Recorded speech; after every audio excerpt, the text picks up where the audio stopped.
because I just ordered another sign because we have this new road coming. Okay, and you see that we have an ISO Class 1 sign in the front of our fire station and by the steps, and then one on top of one right here. But we want to put one on that side of the building so we don't get missed. But ISO is a classification, a rating from 1 to 10. It's a scale, 1 being the best and 10 being the worst. And it is an independent review of how you are. How they come in, they audit everything you're doing, from your equipment to your training records to how you respond to your water supply, to your communications, to everything. And they grade all that, and you get a final score. And we are a Class 1. There's only 52 departments in the state of Texas that are ISO Class 1.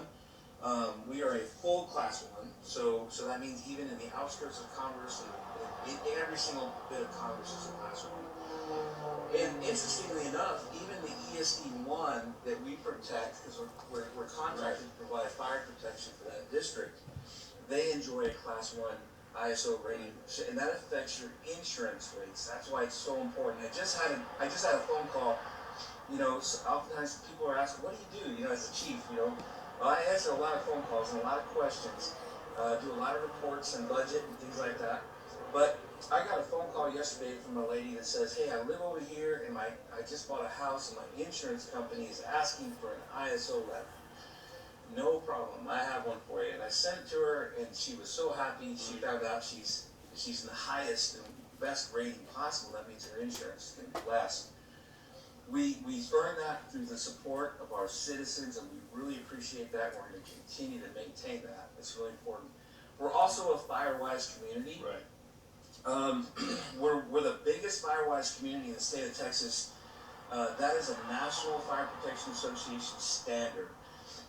It's a recognition for communities that go above and beyond to reduce the risk of wildfires in their community. We do that by creating fire breaks between subdivisions, getting rid of all the brush, excessive brush.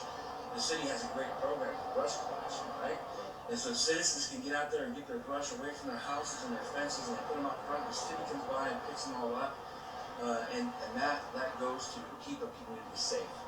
And so if you have USAA homeowners insurance and some other insurance companies, I'm not too sure who, but they actually give you a 5% discount on your annual premium just because you live in a FireWise community, and that's cool.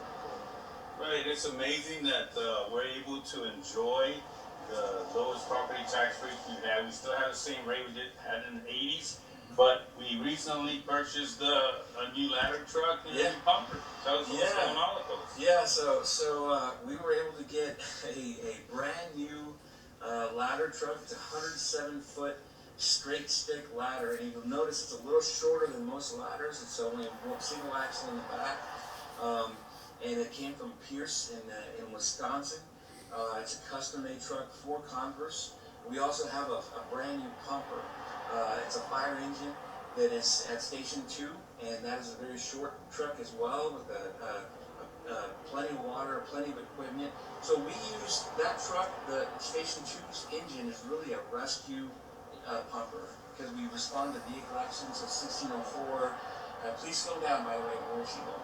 And so we respond to calls out there, and the ladder truck responds to structure fires, vehicle accidents. It's equipped for rescue as well. We kind of basically being able to do everything all at once. We don't have to wait for a ladder truck. We actually have one ready to go. Okay, well, we enjoyed the visit here, Chief. It's always a pleasure to update the citizens and to keep them informed. Tabor, you have anything else to say, add, that we might have missed that's going on here? Thank you very much for supporting us. We enjoy your stuff without the citizens. We appreciate all the help we get, and we hope to provide y'all with the best service possible. Yeah. Chief, let us know. Let us know. We want to hear from you. If you have any feedback for us, if there's something else we can do. We have some exciting things planned for 2023. We're going to be doing some more training classes with the citizens. We have a couple of really great firefighters and paramedics here that are anxious to get out there and help reduce risk in our community. So we're going to have Stop the Bleed and some CPR training and a bunch of stuff coming out where it's in the plan right now, right? That's possibly part of the next year. And what is that? That is a procedure that when you have a lung collapse from some issue, we can surgically fix the problem. Wow. So it's more effective than the other ways of dealing with it. So, Wow, that's pretty intense. Wow.